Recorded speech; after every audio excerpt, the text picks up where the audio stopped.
નમસ્કાર દર્શક મિત્રો, હું છું રૂપલ વણિચિયા. સંપૂર્ણ ન્યૂઝમાં આપનું સ્વાગત છે.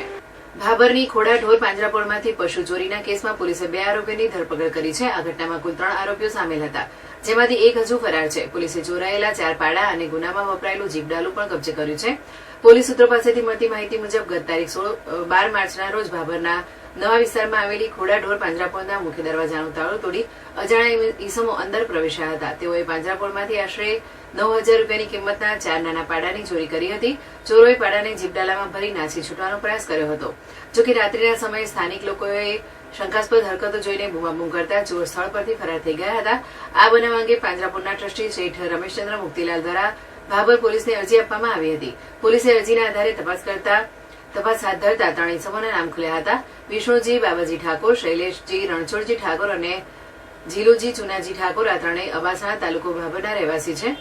તારીખ 16 માર્ચના રોજ શેઠ રમેશચંદ્ર મુક્તિલાલ દ્વારા ભાભર પોલીસ સ્ટેશનમાં સત્તાવાર ફરિયાદ નોંધવામાં આવી હતી. ફરિયાદના આધારે પોલીસે તાત્કાલિક કાર્યવાહી કરી વિષ્ણુજી બાબાજી ઠાકોર અને શૈલેષજી રણછોડજી ઠાકોરને ગણતરીના કલાકોમાં ઝડપી પાડ્યા છે. જોકે ત્રીજો આરોપી જીલુજી ચુનાજી ઠાકોર હજુ ફરાર છે, જેને પકડવા માટે પોલીસે તજવીજ હાથ ધરી છે. પોલીસે આરોપી પાસેથી ચોરાયેલા 4 પાડા પરત મેળવી પાંજરાપોળ ખાતે મોકલી આપ્યા હતા. આ ઉપરાંત ગુનામાં ઉપયોગમાં લેવાયેલ આશરે 4 લાખ રૂપિયાની કિંમતનું જીપડાલું પણ કબજે કરવામાં આવ્યું છે. પોલીસે આ મામલે વધુ કાર્યવાહી હાથ ધરી છે.